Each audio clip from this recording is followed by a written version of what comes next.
Ok, bonjour, donc bienvenue dans cette capsule sur le cours de modèle linéaire appliqué. Donc aujourd'hui, on va parler un petit peu d'un sujet qu'on a abordé, qui est les données factorielles.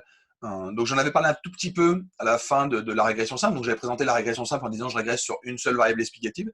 Et j'avais fait une espèce d'extension en disant que se passe-t-il si cette variable est une variable factorielle. Donc j'avais fait un cas assez simple qui était juste de mémoire, est-ce que la personne est un homme ou une femme quand on s'intéressait à la taille des individus. Okay. Et je vous ai expliqué un petit peu le problème central qui est un problème d'identifiabilité. Et puis essayer de proposer des alternatives. Mais ça arrivait quand même un petit peu comme un cheveu sur la soupe parce que les modèles factoriels se font proprement si jamais on a des notations matricielles. Okay. Donc j'avais essayé de le faire autant que possible sans parler directement du fait qu'on mettait des variables indicatrices, que derrière se cachait le mot multinomial et qu'on avait formellement un modèle à plusieurs variables explicatives. Mais voilà, on a déjà vu des choses et je vais juste essayer de les formaliser un petit peu proprement dans cette capsule aujourd'hui. Donc je vais basculer sur mes transparents. Ok. Donc on est dans la continuité de ce qu'on vient de voir, hein, c'est-à-dire les régressions multiples, et on va se poser la question de qu'est-ce qui se passe quand on a des variables explicatives, des variables qualitatives, des variables explicatives qualitatives. Donc je vais commencer par une, et j'aborderai à la fin le cas multiple. Donc qu'est-ce qui se passe quand j'ai plusieurs variables explicatives. Alors je pense que c'est important de le garder en tête, parce qu'en fait, je pense que ça conditionne quand même pas mal de choses sur ce qui se passe, sur la manière dont on va traiter un seul facteur. Ok, je l'avais déjà évoqué dans la capsule précédente. Mais voilà, il faut avoir en tête que potentiellement, je pourrais en avoir plusieurs. Et donc, l'idée de supprimer la constante, par exemple, va falloir l'oublier. C'est une solution qui marche avec une seule variable explicative, mais pas avec qualitative, mais pas avec plusieurs. Okay. Mais voilà, je vais essayer de formaliser un petit peu tout ça dans cette capsule aujourd'hui. Voilà, dans la continuité de ce qu'on a déjà vu. Donc, essayer de présenter ça de manière un peu plus formelle. Le point important sera le fait qu'on va relâcher l'hypothèse H1. Enfin, qu'on va devoir, pas relâcher, il va falloir qu'on comprenne comment satisfaire cette hypothèse H1. D'accord. Donc l'hypothèse H1, je vous rappelle, c'est le fait que ma matrice X de variables explicatives doit être de plat rang colonne. C'est-à-dire que X transposé X doit être réversible. Et ça, on va le voir, ça va être un problème qu'on va avoir dès le début, dont on a déjà parlé, c'est le fait que non, c'est pas le cas, le modèle n'est pas identifiable. Donc il nous reste, quand on aura une seule variable explicative, on aura un degré de liberté en trop. Il va falloir voir ce qu'on en fait de ce degré de liberté. Ok, donc le point important, c'est le lien avec une loi que j'ai déjà présentée dans les rappels, qui est la loi multinomiale. Donc le point de départ de la loi multinomiale, c'est le fait que, et c'est vraiment la loi qui est associée à ces variables factorielles, c'est le fait que j'ai des catégories. Okay, et des catégories qui vont être mutuellement exclusives, c'est-à-dire que vous ne pouvez pas être dans deux catégories à la fois, okay, et vous êtes obligé d'être dans une catégorie. D'accord. Donc, ça ne pourrait pas être une variable de quel sport pratique quelqu'un. Okay, vous auriez une base de données, donc par exemple dans mes données sur la taille et le poids, je pourrais me demander quels sont les sports que pratique cette personne. Je ne pourrais pas avoir un modèle multinomial. Pourquoi? Parce qu'il y a des personnes qui ne font pas de sport, et je pourrais avoir des personnes qui font deux sports. Okay, donc c'est pas ça les lois multinomiales. Les lois multinomiales, ça pourrait être plutôt si jamais vous avez, typiquement en assurance automobile, vous assurez un véhicule, le véhicule il a une marque, la marque peut être considérée comme étant une variable factorielle parce que vous êtes soit sur une Nissan, soit sur une Honda, soit sur une Ford, voilà, mais vous n'avez pas une voiture qui est en tout cas pour l'instant, on n'a pas un mélange de Toyota Ford. Okay, donc vous êtes dans une seule catégorie, et encore une fois, il y a pas, c'est pas comme dans certains supermarchés, vous n'avez pas des no-name, donc vous avez forcément un nom à ce véhicule. Alors, si jamais vous n'en avez pas, on peut toujours garder la possibilité qu'une des modalités soit n'en a pas. D'accord. Donc ça, ça arrivera peut-être dans certaines bases de données. En particulier, je pense, quand on fera les GLM, je vous présenterai la base du Titanic. Par exemple, on aura des informations peut-être sur la classe d'âge. Il s'avère qu'il y a des personnes pour lesquelles on n'avait pas l'âge. Donc on a valeur manquante. Valeur manquante, peut-être une catégorie. Okay, donc ça va être ça une variable factorielle. C'est une variable qui va prendre des modalités. Okay, une seule. Alors l'exemple classique, alors je suis désolé, on est en 2020, c'est peut-être plus un exemple que je devrais garder, mais c'était classiquement le genre. Okay, donc le genre était typiquement binaire. Okay, donc les personnes soit sont hommes, soit sont femmes, peuvent pas être les deux et peuvent pas être ni l'un ni l'autre. Okay, donc classiquement, le genre est un exemple qu'on avait déjà abordé, d'accord, dans la capsule précédente, de variables factorielles. Okay, donc ça, c'est l'exemple classique de facteur. Alors, je répète souvent des choses que vous avez déjà vues dans d'autres cours, mais voilà, faut juste se souvenir ça, et c'est étroitement lié, encore une fois, à cette loi multinomiale. Je vais juste rajouter une petite parenthèse ici.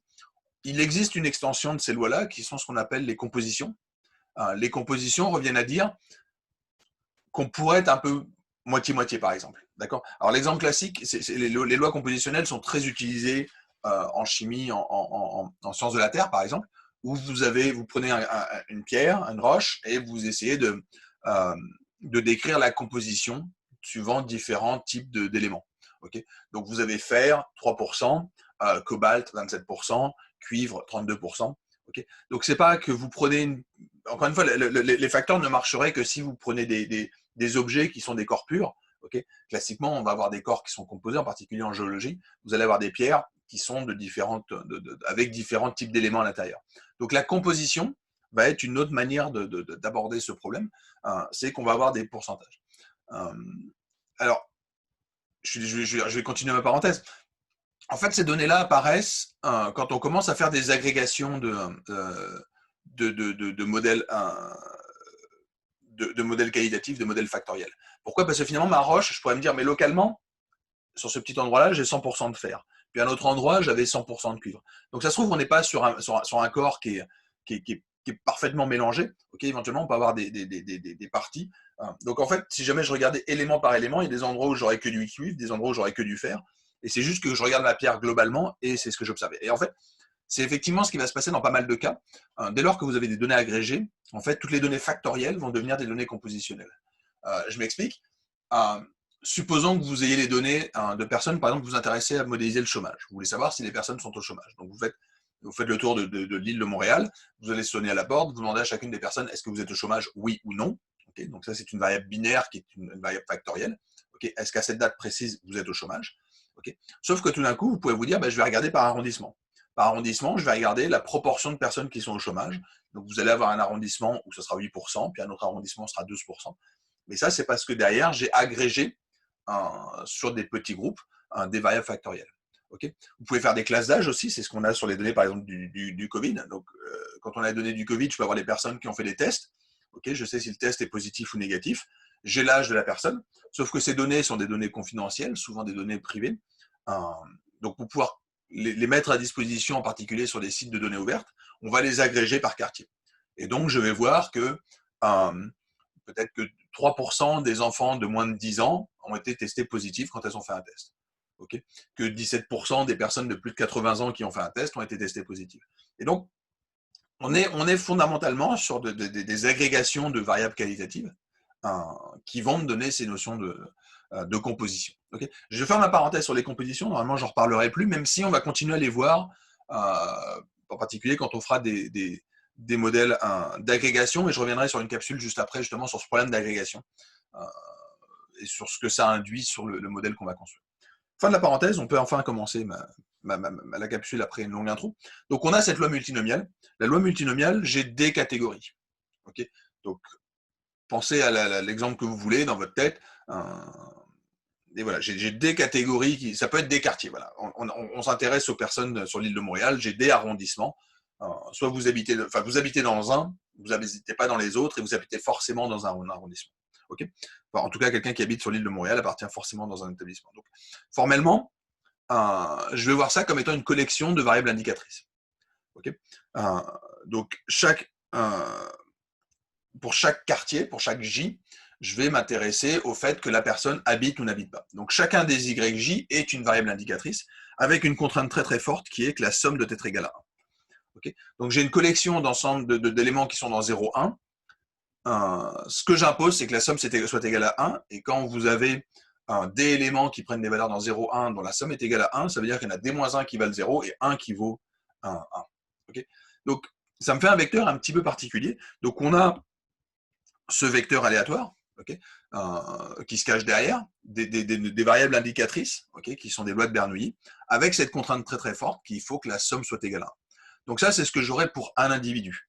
Okay, un individu, au moment où je lui demande dans quel arrondissement de Montréal tu habites, il va me répondre suivant cette variable indicatrice. Potentiellement, si je n'ai pas d'informations sur cette personne, il y a peut-être 7 chances sur 100 pour qu'il habite sur le plateau Mont-Royal, parce qu'il y a 7% de la population qui habite là-bas. Okay, donc je traduis ma fréquence comme étant ma probabilité associée. Quand on va faire des modèles, quand on aura généralement des échantillons, okay, et donc il y aura un certain nombre d'individus, donc je vais avoir ma loi multinomiale NP, okay, qui va me dire comment se répartissent mes n individus parmi toutes mes classes. Donc la somme de mes YI sera sera égale à n, okay, et à l'intérieur se trouvent des petites lois binomiales, okay, avec la même probabilité PJ et le facteur n. Okay. Donc ça veut dire quoi? Ça veut dire que si jamais je prends n habitants de l'île de Montréal, le vecteur qui constitue donc c'est plus des indicatrices, okay, puisque à l'intérieur je me retrouve avec des sommes d'indicatrices, mais à l'intérieur je vais avoir des comptages. Okay. Donc dans cette écriture-là, je récupère un comptage qui est tout simplement le nombre d'individus qui sont dans l'arrondissement I, J, pardon. Donc Y1, c'est le nombre de personnes parmi les N qui sont dans l'arrondissement 1, Y2, c'est le nombre de personnes parmi N qui sont dans l'arrondissement 2, et la somme doit forcément être égale à N. Okay, donc ça, c'est formellement la loi multinomiale qu'on aurait quand on a un sondage. Okay, donc c'est ça qu'il faut avoir en tête. Okay, on en reparlera un petit peu longuement de cette loi-là quand on fera les GLM. Mais voilà, moi j'en ai un petit peu besoin ici parce que c'est la loi qui va se cacher derrière. Donc, classiquement, par exemple, une loi de Bernoulli, je peux l'avoir comme étant une loi multinomiale qui prend deux modalités, 0 ou 1. Okay, donc, je peux dire qu'il y a un Y0 et un Y1, okay, avec un paramètre sous-jacent qui est le paramètre P. Donc, mon paramètre P, qui va être la probabilité d'être dans chacune des classes, c'est le paramètre que je ne connais pas et que je voudrais estimer. Okay, donc, derrière les facteurs se cache cette loi multinomiale, okay, qui correspond à ces indicatrices, okay, qui sont très particulières parce qu'on a cette contrainte forte qui est que la somme doit être égale à 1. Et ça, c'est ce qui va nous gêner le plus, okay, par la suite, essentiellement parce que c'est ce qui fera que mon modèle ne sera pas identifié. Okay. Donc voilà un peu où on en est. Donc, alors je parlerai beaucoup du terme d'ANOVA, de mémoire, c'est même celui que je garde comme titre dans chacune de mes transparents. L'ANOVA, j'en ai déjà parlé, hein, c'est ce que Fisher avait introduit quand il a voulu faire de l'analyse de la variance. Okay. Donc, ce qu'on appelle l'analyse de la variance, c'est quoi? Alors il faut faire un petit peu attention au terme. Le terme est un peu trompeur parce qu'en fait, on n'analyse pas des variances, on analyse des moyennes. Donc, on a des individus qui sont dans plusieurs groupes. Donc, pensez aux arrondissements de Montréal et vous demandez, par exemple, est-ce que le revenu dans chacun des arrondissements de l'île de Montréal est le même partout? Donc, vous observez des Y, est-ce que je vais noter des YIJ? Donc, les YIJ, ce sera les revenus d'un individu I dans l'arrondissement J. Okay, et quand je vais faire mon analyse de la variance, la question que je me pose, ce n'est pas une analyse sur la variance et la dispersion des revenus, c'est sur l'égalité des moyennes des revenus. Okay, donc, c'est vraiment des tests de moyenne, mais dans un contexte plus compliqué que ce qu'on avait fait quand je vous ai fait des tests avec en particulier le test de Student. Le test de Student vous répondrait, si vous avez deux arrondissements, est-ce que les deux moyennes sont égales ou pas? Là, on va avoir un groupe avec J catégories. On se demande est-ce que dans chacune des catégories, les moyennes sont toutes égales ou pas. Okay, donc le test que Fisher construisait quand il fait son ANOVA, c'est un test dont le but est de comprendre des égalités sur les moyennes. Donc l'ANOVA, même si on ne le voit pas dans le titre, ça parle de moyenne. Okay, la seule chose, c'est comment est-ce que je vérifie qu'on a la même moyenne, tout simplement en regardant des dispersions, en regardant à quel point est-ce que je m'éloigne de ma valeur moyenne, et ça se fait en introduisant des études sur les variances. D'accord, donc on va regarder des variances intra, des variances inter, des variances totales, et on va essayer de dire les choses. Donc voilà pour l'explication du titre d'ANOVA. Okay, donc l'ANOVA, c'est vraiment cette histoire d'analyse de la variance. Donc, le point de départ, c'est cette histoire de variable qualitative. Donc ça, j'en ai déjà un petit peu parlé. Hein. On a un facteur, une variable qualitative, factorielle, un catégoriel. Alors, j'ai pas encore beaucoup utilisé le mot catégoriel, mais c'est ce qu'on va retrouver dans certains livres. Donc, par exemple, vous avez le livre d'Agresti de Categorical Variables, qui va contenir d'ailleurs largement plus que tout ce que je vais vous faire dans le cours.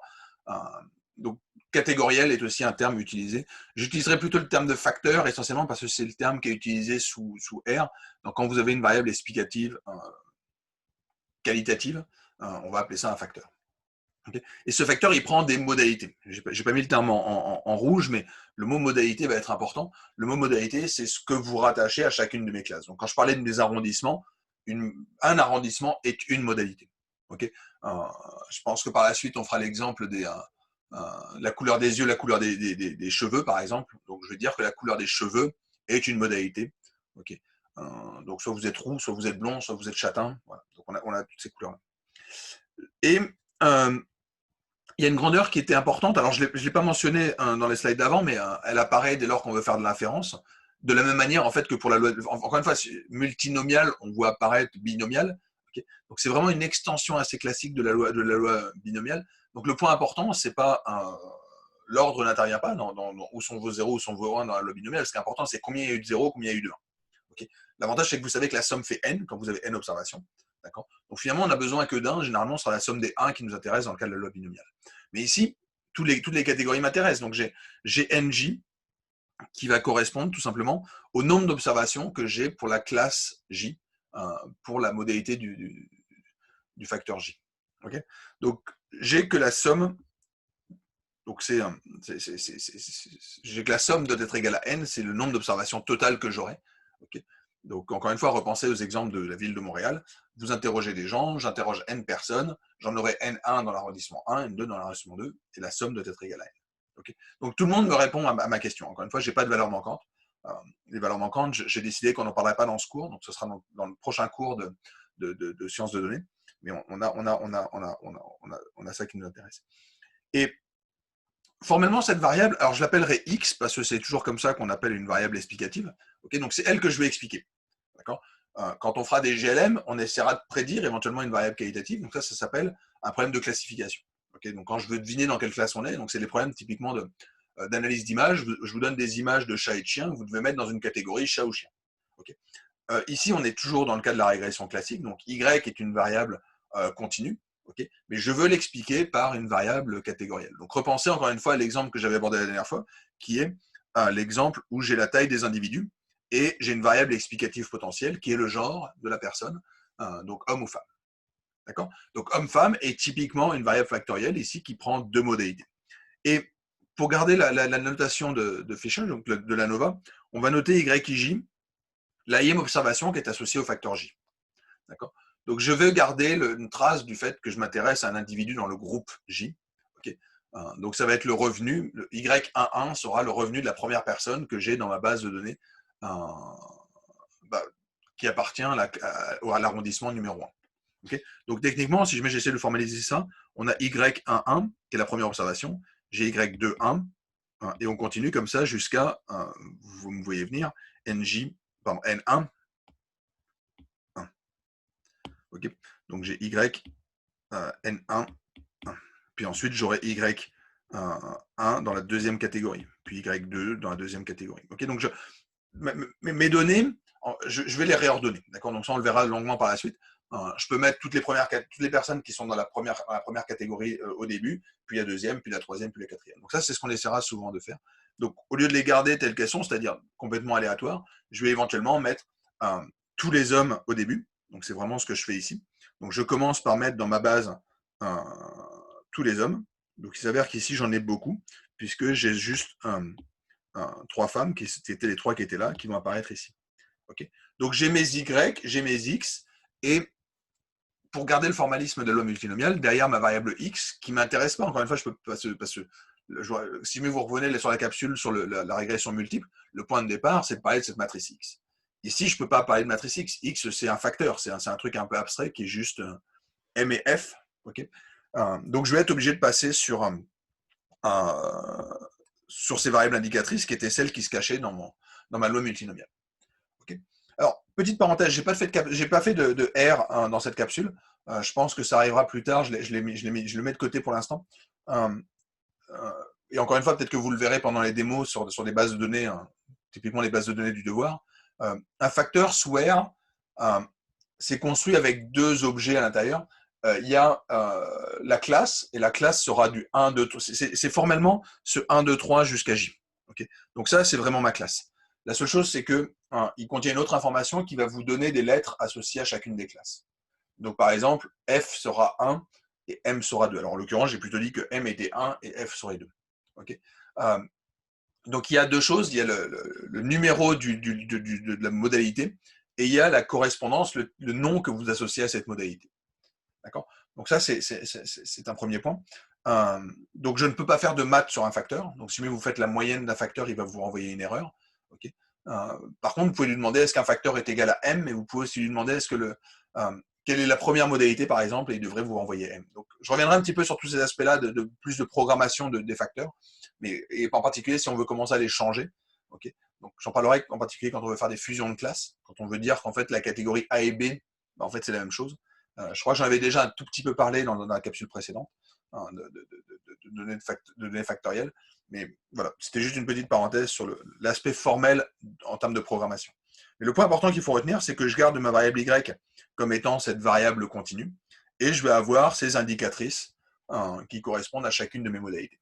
Okay, la seule chose, c'est que je vais avoir potentiellement beaucoup plus que 2 modalités, ce qu'on avait fait dans la capsule précédente. Donc, de manière très générique, je suppose que j'ai un modèle qui va s'écrire de cette forme-là. Donc, je vais garder une écriture qui est celle des modèles linéaires, donc qui est YJ, qui devrait être quelque chose, alors qui sera constant, mais constant par classe.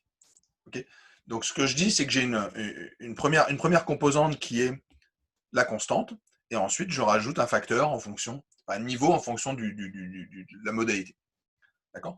Donc ça, c'est l'extension presque naturelle, j'ai envie de dire, du modèle tel que je vous l'avais écrit dès le début, qui vous dit, YI, c'est bêta 0 plus bêta 1 XI, plus un bruit. Okay, donc, la seule chose, c'est que mon X, il peut prendre plusieurs modalités. Donc, formellement, si j'essaie de vous l'écrire proprement, je pourrais vous dire YI, c'est bêta 0, plus un bêta 1 indicatrice que je suis dans la catégorie 1, plus bêta 2 indicatrice que je suis dans la catégorie 2, plus bêta J indicatrice que je suis dans la catégorie J. Okay, puis je continue comme ça jusqu'à la dernière, donc normalement qui doit être bêta K, ou bêta grand J, pardon, j'ai grand J modalité, indicatrice JI, okay, plus mon bruit toujours, mais bon, peu importe. Ce qu'il faut juste comprendre, c'est qu'à partir du moment où j'ai utilisé cette notation YIJ, je me suis forcé à être dans le groupe J. Et à partir du moment où je me suis forcé à être dans le groupe J, finalement, il y en a plein qui vont disparaître. C'est que cette indicatrice vaut 0, celle-là vaut 0, celle-là vaut 0. Donc la seule qui va me rester, au final, c'est celle en bêta J. Okay, donc de manière générique, je peux avoir cette notation-là, qui n'est pas du tout contraignante, okay, qui est la notation la plus générale de mon modèle. C'est de dire que YIJ, c'est donc ma constante, plus la constante associée au groupe J, plus un bruit. Okay, alors mon bruit, je vais faire les mêmes hypothèses que celles de mon hypothèse H2. On retrouve l'hypothèse H2 de mon modèle.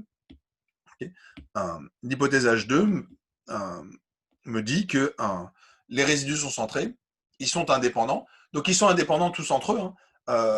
Donc, quel que soit I, quel que soit J, quel que soit I', quel que soit J', la covariance doit être égale à 0, sauf bien sûr si jamais les deux sont I' égale I et J' égale J. Okay, et d'ailleurs, il y a une erreur, sinon ce serait beaucoup trop facile. Je suis en sigma carré. D'accord ? Donc, la variance des epsilon IJ, c'est sigma carré, et c'est la même dans tous les groupes. D'accord ? Donc ça va être une hypothèse très très forte qu'on va faire dans notre modèle, c'est de dire, potentiellement, j'ai des niveaux différents.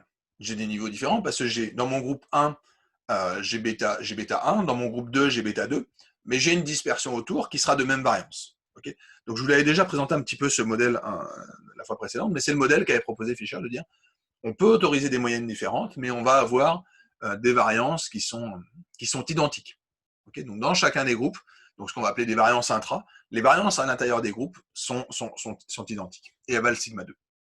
Okay, donc, comment est-ce que je peux écrire ce modèle? Alors ça, c'était le modèle tel que je vous l'écrivais quand on était petit, au début du cours, mais on a vu que c'était beaucoup plus intéressant de passer sur une écriture matricielle. Okay, comment je fais pour avoir une écriture matricielle? Le début va être facile. Je vais mettre tous mes Y à la suite. Donc c'est vraiment l'écriture que je vous présentais auparavant, c'est-à-dire mon Y11 jusqu'à YN11, puis après mon groupe 2, puis après je vais jusqu'à la fin sur mon groupe J. D'accord ? Donc je vais mettre les données par groupe, parce que c'est essentiellement ce qu'il y a de plus simple. Mes résidus, je les mets tous à la suite. Donc il y a une petite erreur là encore. Je vais mettre mes résidus, okay, ordonnés de la même manière. Mon vecteur bêta, bon, on le connaît, je ne l'avais pas précisé ici, mais il est en dimension J plus 1, essentiellement parce que j'ai ma constante, puis ensuite j'ai bêta 1, bêta 2 jusqu'à bêta J, donc j'ai bien J plus 1 coefficient. Et ma matrice X, il va falloir l'écrire. Alors, ma matrice X, comment elle va s'écrire? Finalement, c'est assez simple. Il y a forcément cette variable indicatrice. Donc enfin, c'est vrai, ce vecteur de 1 qui va apparaître tout du long, okay, avec une dimension qui est assez grande, hein, puisqu'on a une dimension ici qui est n. D'accord? Donc effectivement, ici, j'ai un vecteur 1 sur n1 composante, puis n2, puis nj. Donc effectivement, j'ai bien des 1 tout du long pendant n valeurs. Donc ça, c'est mon... En gros, ça va être associé à mon bêta 0. Ensuite, je vais regarder par exemple mon bêta 2. Mon bêta 2, quand est-ce qu'il apparaît? Il n'apparaît pas au début. Donc sur les n1 premières valeurs, il n'y a rien. Donc c'est 0. Ensuite, je dois avoir 1 sur n2 composantes, et puis ensuite, j'ai que des 0. D'accord? Donc on peut l'écrire de manière un peu synthétique en notant que derrière se cache cette matrice A, okay, qui va contenir des 1. Donc c'est une matrice qui est de taille n, n lignes et j colonnes, okay, avec beaucoup de 1 sur la première, au tout début, pendant n une valeur, puis ensuite on n'a que des 0. Pour la deuxième colonne, j'ai n1 0, puis ensuite j'ai n1 1, puis ensuite que des 0, et puis on continue comme ça. Donc en fait, j'ai une matrice par bloc, okay, qui va contenir ces différents éléments. Okay. Donc sur toute cette diagonale, je récupère, c'est pas une diagonale, hein, enfin une diagonale de bloc, je récupère un D1. Okay. Et ça, ça nous pose un problème parce que cette matrice-là n'est pas du tout identifiable. Okay. Elle n'est pas identifiable essentiellement parce que la colonne 1, c'est égal à la somme de toutes les autres colonnes. Et ça, je renvoie à la capsule vidéo que j'avais fait sur l'algèbre linéaire. Un ensemble de vecteurs linéairement liés, si jamais si jamais il existe une combinaison linéaire de tous mes vecteurs qui soit égale à 0 tout le temps. D'accord? Donc, ça marche pas. C'est que ici, j'ai ma combinaison linéaire. Je mets moins 1 sur la première colonne, plus une fois toutes mes colonnes, j'ai 0. Voilà. Donc, mais je ne suis pas de plein rang colonne, je suis au mieux de taille J. Okay, donc je ne suis pas de J plus 1, je suis au mieux de taille J, puisque j'ai trouvé au moins une combinaison linéaire qui me permet d'écrire une colonne comme combinaison linéaire des autres. En fait, elle est effectivement de rang J, essentiellement parce que si vous regardez uniquement les J dernières, ces matrices, je peux pas en écrire une comme combinaison linéaire des autres. Voilà. Donc, on sera effectivement. Donc, on a un degré de liberté qui est ce J. Donc, on a ce problème de non-identifiabilité. Donc, mon hypothèse H1 n'est pas vérifiée. Donc, on est parti dans un modèle qui paraissait assez joli. J'avais une écriture qui était assez classique. J'avais mon hypothèse H2. Le problème, c'est que je n'ai pas l'hypothèse H1. Voilà. Donc, on ne peut même pas écrire mon estimateur de mes bêtas. Donc, il va falloir faire des hypothèses. Donc là, on a du choix sur la manière d'écrire les hypothèses. Il va juste falloir imposer une contrainte. Une contrainte, pourquoi? Parce que je vous ai dit qu'on n'était pas de rang J plus 1, mais on est de rang J. Donc ça veut dire qu'il va falloir imposer une contrainte. Donc la première, c'est de dire, j'enlève ma constante, c'est-à-dire forcer bêta 0 être égal à 0. L'autre possibilité, c'est de se dire, je vais avoir une référence. Ce qu'on va appeler la modalité de référence, ce sera un certain J étoile, et je vais dire que ce bêta J étoile va être égal à 0. Okay. Donc ça, c'est classiquement ce qui est utilisé en régression, c'est ce qui est utilisé en R, et c'est ce qu'on va avoir l'habitude d'utiliser par la suite. Donc je vais imposer une des modalités comme étant ma référence, et tout le monde va se positionner, on le verra par rapport à elle. Il y a d'autres possibilités, c'est les méthodes de contraste, qui consistent à supposer que soit la somme de mes bêta J est égale à 0, en excluant la toute première, donc je rajoute une contrainte, d'accord? Donc rajouter ma contrainte sur mes bêta J, tout d'un coup, va me permettre de capturer ce degré de liberté que j'avais en trop. Okay. L'autre possibilité, c'est d'avoir cette contrainte-là, qui sera potentiellement un petit peu plus intéressante, qui est que la somme des NJ bêta J soit égale à 0. Okay. Donc on a 4 options possibles, et je vais vous expliquer un petit peu pourquoi ces 4 options marchent, ce qu'elles nous donnent, et comment est-ce qu'on les interprète. Le point important qu'il faut retenir, si vous voulez aller vous recoucher maintenant et arrêter, c'est que les 4 modèles sont équivalents. Donc ce que j'appelle par modèle équivalent, c'est que les coefficients ne seront pas les mêmes, d'accord? Donc on n'aura pas la même écriture du modèle, mais en termes de prévision, les prévisions que vous obtenez, les résidus que vous construisez sont rigoureusement égaux. Okay. Donc pour l'observation Y1, la prévision et le résidu estimé que vous obtenez, il est rigoureusement équivalent en prenant la première, la deuxième, la troisième ou la quatrième approche. Donc c'est ça qu'on appelle un modèle équivalent, c'est qu'il n'a pas forcément la même écriture, mais il vous donne exactement les mêmes prévisions. Je raisonne en termes de prévision parce que, encore une fois, historiquement, ce cours s'appelait modèle prédictif. Donc je continue à raisonner dans l'idée que le but est de faire de la prévision. Donc, on va regarder nos 4 exemples un par un. Donc le premier, c'est de dire je supprime ma constante. Okay. Donc je suppose qu'un bêta 0 est égal à 0. Donc je vous rappelle que j'avais ma matrice, un grand X, qui était tout simplement la matrice des 1 A, qui faisait une taille J plus 1. Donc à partir du moment où je n'ai plus ma constante, dans ces cas-là, le terme qui se trouve à gauche va disparaître. Donc il me reste juste cette matrice A, d'accord, avec un modèle qui est identifiable, dans le sens où A est de plein rang colonne. Okay, donc le rang est bien égal à J. Okay, et donc, j'ai le droit d'utiliser la matrice A transposée A, elle est inversible. Et donc, on se retrouve finalement dans une écriture qui est assez standard. Hein, c'est Y égale A bêta plus epsilon. Donc, c'est juste, au lieu d'appeler ça X, j'appelle ça A. Mais c'est la même chose. Donc, en fait, je peux là invoquer tout ce qu'on avait dans le cours auparavant, c'est-à-dire que l'estimateur par moindre carré associé à ce modèle, bah, c'est tout simplement A transposé A, un moins 1 A transposé un Y. Okay, et si j'essaie de détailler un petit peu ce qui se cache à l'intérieur, bah, ce qu'on peut observer, c'est que par exemple, la première composante, en fait, c'est la moyenne empirique de mon, de mon groupe 1. Alors, comment est-ce que ça peut se voir? Bah, essayez d'écrire votre matrice A, essayez de faire du A à transposer, et vous allez voir apparaître de manière très très simple qu'en fait, on va faire des comptages, tout simplement. Okay, c'est qu'en fait, cet objet-là, bon, je vais peut-être vous le commencer, mais vous avez votre matrice A qui est comme ça. Donc, si je la transpose, on va être comme ça, avec essentiellement donc des 1 qui vont être là, puis des 1, puis des 1. Okay, puis je vais multiplier par cette matrice, donc avec des 1, des 1, des 1, des 1. Okay, quand j'essaye de regarder ce qui se passe, on voit apparaître, par exemple, si jamais je regarde, donc je vais récupérer une petite matrice JJ. Okay, donc ça, c'est ma matrice A transposée A. Si jamais je regarde, par exemple, ce qui se cache dans l'élément en haut à gauche, bah, je vois apparaître 1 fois 1 fois 1 fois 1 fois 1 fois 1 fois 1, n 1 fois. Donc en fait, le terme qui se trouve là, c'est N1. Puis le terme qui se trouve juste à côté, c'est N2. Puis le dernier terme qui se trouve en bas, c'est NJ. Okay, si jamais je regarde en dehors de la diagonale, ben en fait, j'ai des 1 et des 0 qui ne coïncident pas. Donc, en fait, dès que je fais mes produits, j'ai toujours un 0 quelque part, donc j'ai des 0. Okay, donc, votre matrice A transposée A, c'est tout simplement la matrice diagonale avec les NJ. Okay, donc, quand je m'amuse à travailler sur cette inverse-là, on voit apparaître du 1 sur NJ. Okay, donc, cette matrice, encore une fois, l'inverse d'une matrice diagonale, c'est la matrice diagonale avec les inverses. Et quand je regarde ce A transposé Y, à quoi ça ressemble? Bah, c'est relativement simple, c'est que pour le premier élément, bah, j'obtiendrai Y1 multiplié par 1, puis YN1 multiplié par 1, puis après j'aurai que des zéros, donc les termes n'apparaissent plus. Donc en fait, je récupère tous mes termes, et il va falloir que je les somme, puisque ce A transposé Y, encore une fois, c'est des sommes de différents éléments. Et donc je vais récupérer la somme des YIJ. Okay, donc c'est vraiment cette expression qui est donnée ici. D'accord, donc je vois que chacun des éléments bêta J chapeau s'interprète comme étant la moyenne empirique que j'ai dans mon groupe J, tout simplement. Okay, donc, on a une interprétation très simple de ce coefficient. Donc, sans mettre la constante, ce que ça vous dit, c'est que l'estimateur par moindre carré, c'est tout simplement la moyenne dans chacun des groupes. Okay, on retrouve l'idée que les moindres carrés sont étroitement liés à la moyenne, quand même, qui est une propriété que j'avais déjà évoquée. On peut voir la moyenne, et à la fois la moyenne empirique, mais aussi l'espérance mathématique comme des problèmes d'optimisation de moindre carré. Okay. Donc, on a un estimateur et on a des propriétés qu'on avait déjà évoquées auparavant. Okay, pourquoi? Parce que toutes mes hypothèses là sont bonnes. J'ai H1, j'ai H2. Okay, je récupère un estimateur sans biais et on peut même calculer sa variance. Sa variance, c'est quoi?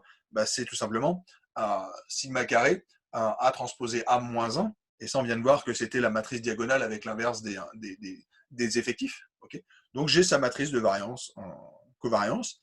Et on sait que on a la propriété de Gauss-Markov qui nous dit que c'est l'estimateur de variance minimale parmi tous les estimateurs linéaires sans biais.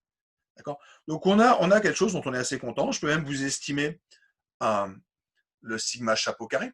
Okay, donc comment je calcule le sigma chapeau carré? Ben, c'est facile. On voit apparaître quelque chose qu'on peut reconnaître, je pense. Donc le terme qui va se trouver ici. Donc quand je m'amuse à regarder la somme des YIJ moins YJ bar au carré, je calcule quelque part quelque chose qui va me faire penser à de la variance intra au groupe J. Pourquoi? Parce que je suis en train juste de dire, donc supposons, alors j'essaie de rester dans un cadre univarié, donc j'ai mes points qui vont se trouver, mes points Y qui vont se trouver là. Donc éventuellement, j'ai mes points dans mon groupe 1 qui vont se trouver par ici. Je vais avoir des points du groupe 2 qui vont se trouver peut-être par là. Ce que je suis en train de calculer, c'est pour tous les points qui sont ici, la distance par rapport au barycentre. Peut-être que le barycentre est là, donc je vais prendre la différence du carré à chaque fois. Donc ça va me donner un facteur n2 près, la variance dans mon groupe 2. Et puis si je prends un autre groupe J, je vais récupérer notre variance. Donc on voit qu'on a fait apparaître quelque chose qui est une espèce de, tout simplement, de moyenne de mes variances intra. Okay, donc ça a du sens, parce qu'encore une fois, c'est l'hypothèse qu'on faisait. L'hypothèse de Fisher, c'est-à-dire, j'ai des moyennes qui sont potentiellement différentes dans mes catégories, mais j'ai la même variance dans chacun de mes groupes. Okay. Deuxième possibilité, c'est d'avoir une modalité de référence. Donc je vais supposer que j'ai un J étoile, tel que ce bêta J étoile est égal à 0. D'accord. Donc mon vecteur va être un vecteur de bêta J. C'est juste que au moment où j'arrive à J, et ben il va disparaître, J étoile. Donc j'ai bien bêta 0, bêta 1, j'ai mon bêta J moins 1, j'aurai mon bêta J plus 1, et je poursuis jusqu'à bêta J. D'accord. Donc il m'en manque un. C'est celui qui aurait dû apparaître quelque part ici, d'accord, dans ma matrice A. Donc dans ma matrice A, je supprime la colonne J qu'on avait auparavant. Okay, donc j'ai bien mon vecteur de 1. Donc ça, on va le garder, c'était l'idée de ce modèle. Et d'ailleurs, il y a mon vecteur de 1 qui apparaissait avant, dans ma matrice X. Et ensuite, je récupère tous mes éléments avec des indicatrices sur ma diagonale comme auparavant. La seule chose, c'est qu'il me manque une des colonnes au milieu. Et ça, il s'avère que ça rend la matrice inversible. Cette matrice-là est de nouveau inversible. Et donc, je peux récupérer, là encore, mon estimateur par moindre carré. D'accord. Donc, je vais récupérer mes coefficients. Alors, ce qu'on peut noter, c'est qu'il y a une interprétation pour mes coefficients. Okay. Alors, il y a une petite faute de frappe, mais c'est que cet élément-là n'existe pas par construction. Cet élément-là, c'est mon bêta chapeau 0. Okay. Donc, mon bêta chapeau 0, c'est celui qui est associé à la constante. Et en fait, comme par construction, en fait, c'est le seul élément dans lequel j'aurai des 1 sur ce bloc de NJ étoile éléments. Okay. Donc, partout ici, j'ai des 0. D'accord. Donc, la seule possibilité le seul endroit où je vais voir apparaître ces valeurs dans l'arrondissement J étoile, c'est dans ma constante. Okay. Donc, je peux montrer tout simplement que bêta chapeau 0, c'est la moyenne dans mon arrondissement J étoile. Okay. Et une fois que j'ai écrit ça, ce qu'on peut voir, c'est que les autres s'écrivent en fait de manière relative par rapport à mon arrondissement de référence. C'est-à-dire que bêta J, un chapeau, c'est la moyenne que j'ai dans le groupe J moins la moyenne que j'avais dans mon groupe de référence. Donc on a une interprétation cette fois-ci en termes de différence, okay, contrairement à ce qu'on avait auparavant. Donc si vous supprimez la constante, chaque groupe se met à sa moyenne. Si jamais vous prenez un groupe comme étant une référence, tous les groupes vont se positionner par rapport à ce groupe de référence. Okay. Donc c'est ça qu'il faut retenir. Je vais faire une petite pause ici, puis on reprend dans un instant sur la suite.